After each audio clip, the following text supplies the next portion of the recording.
नमस्कार, सुस्वागतम।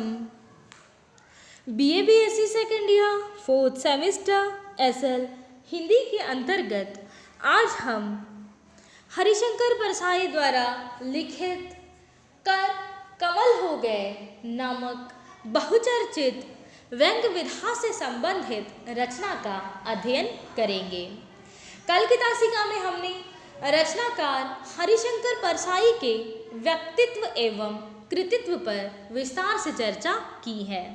साथ ही व्यंग्य किसे कहा जाए तथा व्यंग्य की परिभाषा का अध्ययन भी किया है।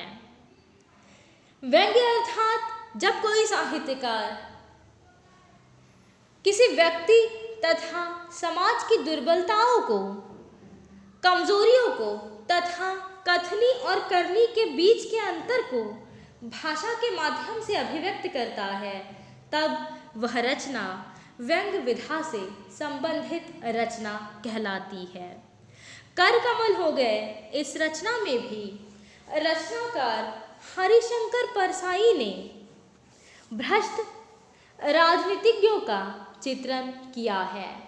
साथ ही एक ऐसी व्यवस्था पर भी वे व्यंग्य करते हुए दिखाई देते हैं जो सिद्धांतों की आड़ में सर्वसामान्य जनता का शोषण करते हैं, अपने अधिकारों का दुरुपयोग करते हुए केवल अपनी ही रोटियां सेकने में लगे हुए अनेक राजनेताओं पर तथा व्यवस्था के उस प्रत्येक व्यक्ति पर जो केवल और केवल स्वहित की दृष्टि से कार्य कर रहा है, यह रचना व्यंग्य करती हुई दिखाई देती है।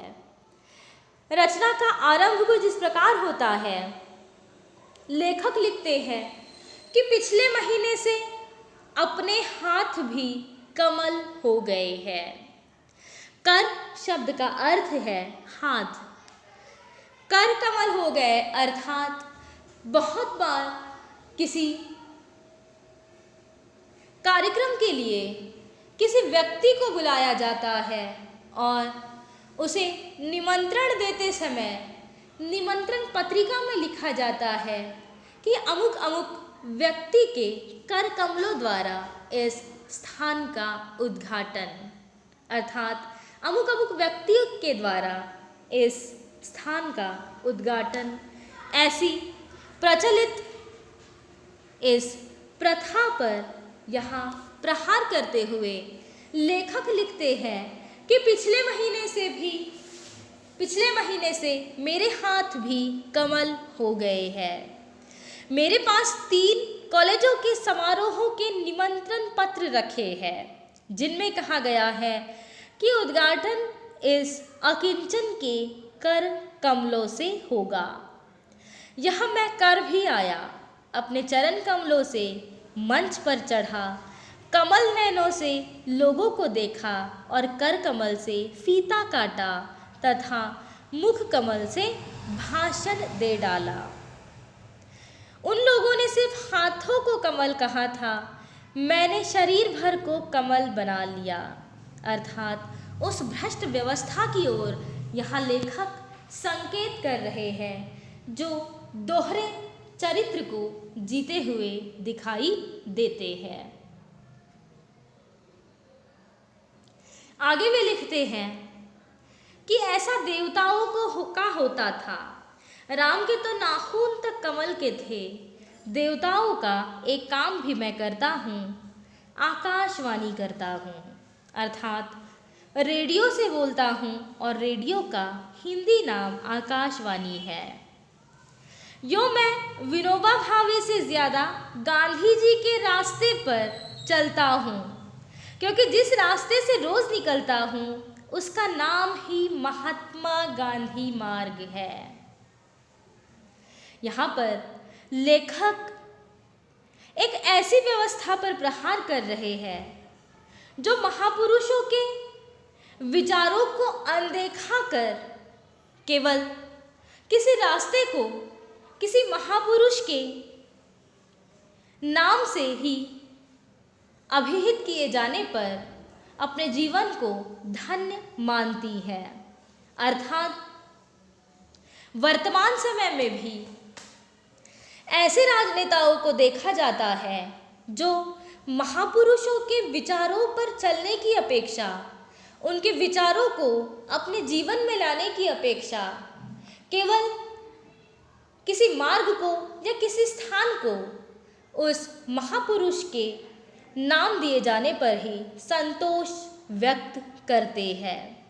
यहाँ पर ऐसे ही विचारों की अनदेखी करने वाले व्यक्तियों पर व्यंग्य करते हुए लेखक लिखते हैं कि मैं विनोबा भावे से ज़्यादा गांधी जी के रास्ते पर चलता हूँ। इसका कारण ये है कि जिस रास्ते से मैं रोज़ निकलता हूँ उसका नाम ही महात्मा गांधी मार्ग है। अर्थात केवल महापुरुषों के नाम पर आधारित रास्तों पर चलने से ही व्यक्ति का जीवन तर नहीं जाता, बल्कि उन महापुरुषों के विचारों को अपने जीवन में लाने की भी खासी आवश्यकता होती है, किंतु इस ओर सभी अनदेखी कर रहे हैं। नाम से आदमी तर जाता है, बड़े आदमी छोटा एहसान करके प्रोपेगेंडा स्टंट साधते हैं और इसी प्रकार से राजनीति के क्षेत्र में ऐसे भी कई राजनेता हैं जो केवल स्वार्थ की राजनीति करते हुए दिखाई देते हैं। आगे वे लिखते हैं कि मेरे एक दोस्त के कर भी कमल हो गए हैं, शायद मुझसे कुछ बेहतर क्वालिटी के, क्योंकि वे इस मौसम में 5 उद्घाटन कर चुके हैं। वे मेरे हाथ उलट पलट कर देखते हैं और मैं उनके हाथों को देखता हूँ और वे कहते हैं, यार दोनों के हाथ एकाएक कमल कैसे हो गए, आखिर बात क्या है। सचमुच यह बात क्या है। मैंने भरसक कोशिश की कि हाथ कमल न हो जाए। हथेली पर तो मैंने कांटे बोए हैं, मगर न जाने क्या हुआ कि एकाएक मेरे हाथ कमल हो गए। अब मैं परेशान हूँ कि जिनके हाथ मुझसे पहले कमल हुए थे उनकी दुर्दशा कैसी है। वे कर कमलों से उद्घाटन करने जाते हैं और मुख कमल खोलते हैं तो माइक की तबीयत चाटा जड़ देने की होती है। अतः ऐसे नेतागण पर, ऐसे स्वार्थी राजनीतिज्ञों पर यहाँ परसाई जी व्यंग्य करते हुए दिखाई दे रहे हैं, जो केवल स्वहित की दृष्टि से इस लोकतंत्र में अपने अधिकारों का दुरुपयोग कर रहे हैं। ऐसे नेतागण को देखकर माइक की भी तबीयत होती होगी कि वह चाटा जड़ दे। अभी वह जब्त किए हैं, पर एक समय ऐसा आएगा जब माइक किसी नेता के मुख कमल में घुसकर उसकी टेटरी बंद कर देगा, अर्थात उसकी आवाज़ को बंद कर देगा। जैसे ही कमल वाले मुंह खोलते हैं कि लड़के चिल्लाते हैं, भाषण नहीं नौकरी दो, अर्थात केवल आश्वासन देने वाले नेतागण इस वास्तविकता से बिल्कुल परे है कि केवल भाषण देने से काम नहीं चलता।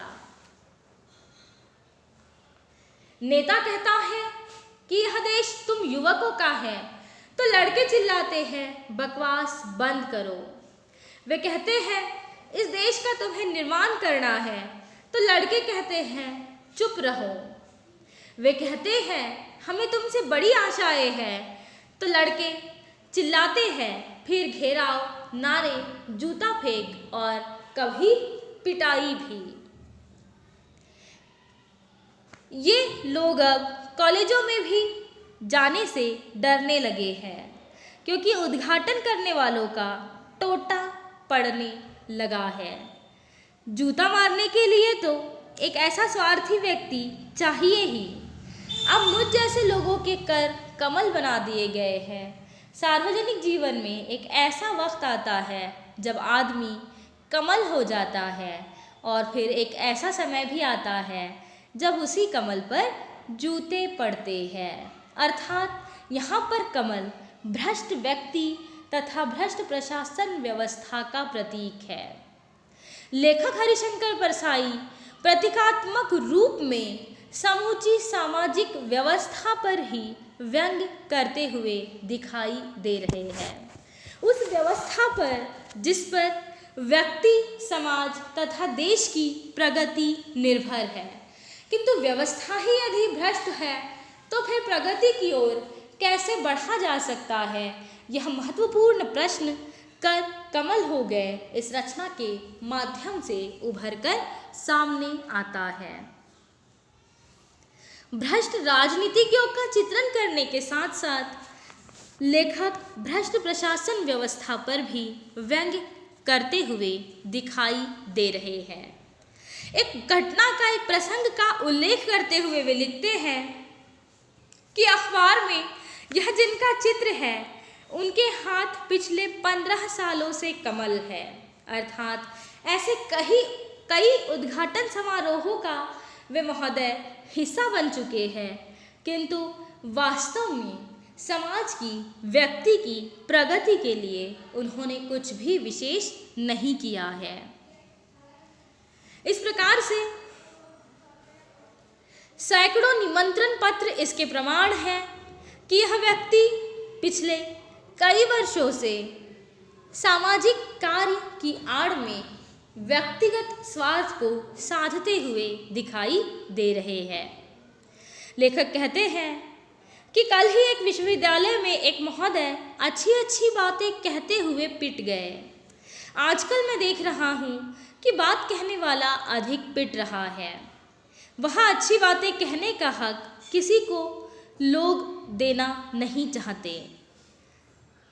अर्थात सिद्धांतों की दुहाई देने वाले स्वार्थी, लोभी जनप्रतिनिधि किस प्रकार से केवल अपने हित के लिए कार्य करते हुए दिखाई दे रहे हैं, इसका अतिशय वास्तविक वर्णन इस रचना में हुआ है।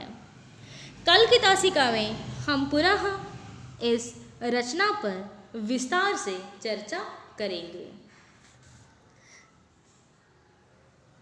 धन्यवाद।